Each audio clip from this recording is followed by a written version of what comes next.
welcome back to the Dickinson Homestead. If you're new, hello and welcome. My name is Shauna. Today is a What's for Dinner and it's a special one. This is in collaboration with my girl Kat over at Southern Farm and Kitchen. Her channel link will be down below. We are trying out 3 recipes from the Tasty website. These are the one-pot wonders. I love doing one-pot meals. It makes my life so much easier. Get it all done under 30 minutes and dinner is ready to go. So again, I have 3 recipes and Kat has 3 recipes that we both picked out. There's my girl. Anyways, so I'm really excited to show this to you. I had 2 really great ones and one kind of fail. I had to really finagle that one to get it to work right for our family and what we like. With that being said, I hope you enjoy this video. I will have another What's for Dinner on Friday as well, so stay tuned. So let's get into these one-pot wonder meals from tasty.com. Okay, everybody, so for the first recipe, we're gonna do hot dog pasta. I'm really excited to try this. When I was growing up, we always had hot dogs and macaroni and cheese. That was just like a staple. So this is kind of like a grown-up version of that. And I think it's pretty cool because you've got a little bit of veggies in there as well. So what you're gonna need is, the original recipe said 4 tomatoes. I've only got 2 cut up right here. And then it also said 6 hot dogs cut up. I've got a whole package of hot dogs, so I've got 8 of them right there. I've got some green onion for at the end. I'm going to be putting in 3 cloves of garlic, half of a white onion, a couple of tablespoons of olive oil, and then some Parmesan to dust at the end, 1 box of penne pasta. The original recipe says 2 cups of water. I've got 2.5 just in case I feel like I need it. Sometimes I do need it more. And then we've got 7 ounces of heavy cream. And then also we're gonna do just some regular salt and pepper as well. So to start this, I've got the olive oil already in here. I'm gonna go ahead and turn this on to about a medium high right there. And then I'm just gonna start dumping everything in. So here we go.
So it is all done, and I ended up putting in another half a cup of heavy cream, and I also ended up putting in some garlic salt.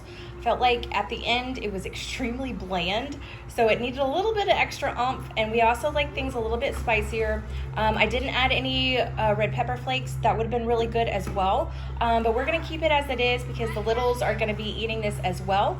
But it did turn out really pretty. I just, put a little bit more green onions on there, and then also sprinkled a little bit more Parmesan cheese. And the sauce ended up thickening up. It took a good 15 minutes just to let it kind of cool down and the sauce to thicken up. So it is good. I just feel like it needs a little bit of extra help. So I would give it a go. Just remember, give it taste test throughout it, and you're good to go. Okay, everybody, so for the second tasty one-pot wonder, we're gonna do some chicken teriyaki. Now, I and my family are not huge Chinese cuisine lovers, so you rarely see this on my channel, but I figured I would give this a try. It looked really easy. The only thing is it needs a ton of ingredients. So we'll go over those, and of course I will have everything down below, but you're gonna need some garlic. You're gonna need half of a red bell pepper, and then also it called for carrots. I don't have carrots, but I did have orange bell pepper, a cup of rice, and this is the rice that I'm using. You're gonna need some cornstarch, some sriracha. This was like the main reason why I wanted to try this, because my husband loves him some sriracha and so do I. You're gonna need you're gonna need half a cup of soy sauce, 1/4 cup of honey. You're gonna need a tablespoon of ginger. I just picked this kind of ginger up. You're gonna need some broccoli, rice wine vinegar, or this is just rice vinegar, sorry about that. And then olive oil. I've got my olive oil coming up to heat. I'm gonna kind of turn that down a little bit. I think I've still got some water in the pot. Anyways, and then you're gonna need two chicken breasts cut up. Oh my goodness, I just realized how bad and dirty my lens was. Sorry about that. Anyways, so we're gonna go ahead and start frying up the chicken. Get that nice and browned.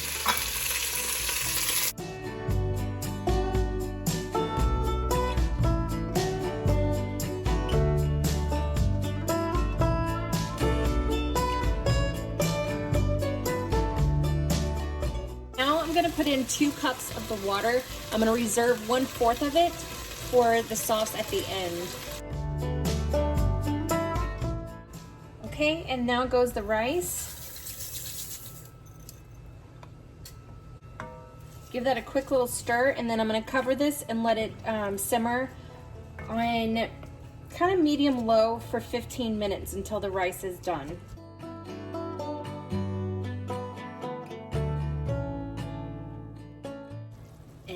Going to stir this up. There it is. Okay, so we're gonna just give this a good stir in and start dumping everything in.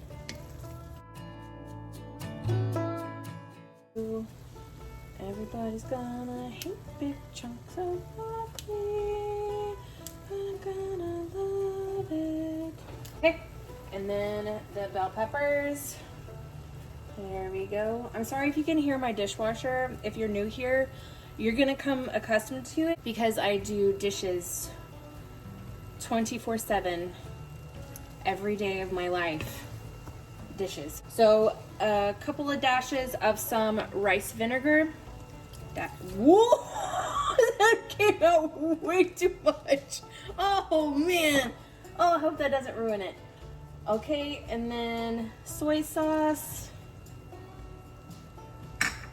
Honey. Oh my goodness. Okay, sriracha.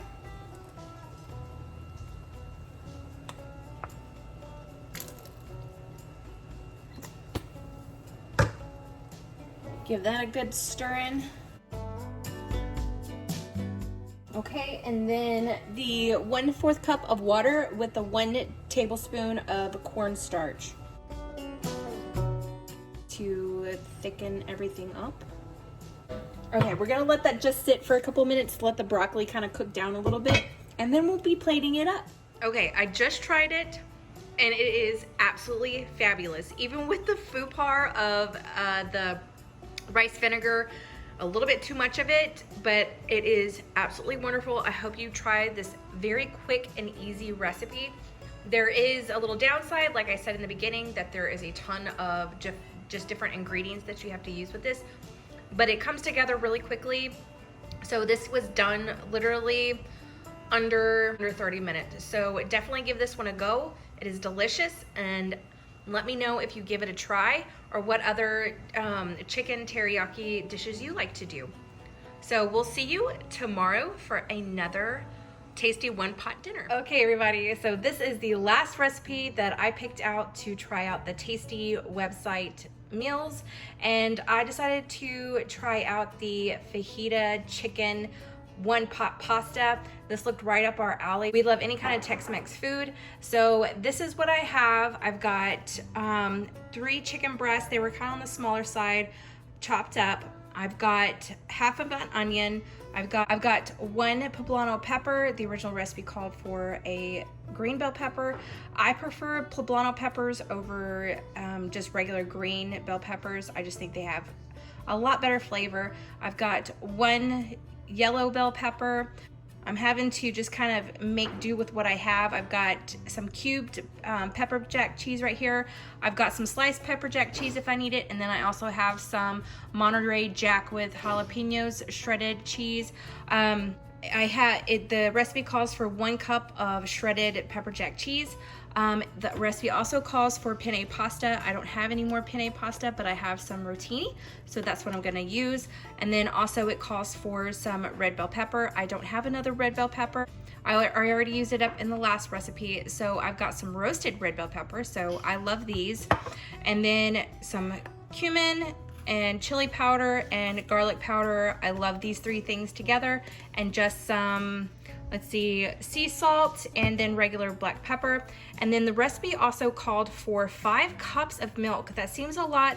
I've got 4 right now. I'm going to see how it works. And if I need to add some more, I will. But that just seems like a lot of milk. I mean, 5 cups, whoo, that's a lot. So that is what I have right now. My pot right here, I'm gonna go ahead and get the oil heated through, and then we're gonna start searing up the chicken.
Okay, y'all, so dinner is done. There it is. It smells amazing. I just tasted it, and oh my God, I love this. I love it so much. It tastes so good. So as you're cooking it, the milk does, render down. Now, one thing I've noticed with this, I don't know if it's because I use 2% milk, and normally when I cook with milk, it is, full fat milk, but it ended up getting these weird, kind of curdled look. I don't want to gross anybody out. That was odd. I've never actually had that happen to me before. Nonetheless, it still tastes really good, and the milk was fresh. It's not, bad milk or anything. But I am ready to just let this kind of set and cool down for a little bit before I start to serve it. But this definitely has an awesome, awesome flavor. This is gonna be my favorite, actually, out of all 3 of them. So for me, it was this. I love the flavor of this, then the chicken teriyaki, and then the hot dog pasta. That was okay, but that one was okay. I had to fiddle with it to make it, taste the way that we would like it. But this is amazing. This is absolutely amazing. Okay, everybody, so that is all I have for you today. I hope you enjoyed this. Let me know if you've tried out any of their one-pot meals. I would love to know. I'm always down for trying out new recipes. So again, thank you so much for joining us, and I'll see you in my next What's for Dinner. Bye, y'all.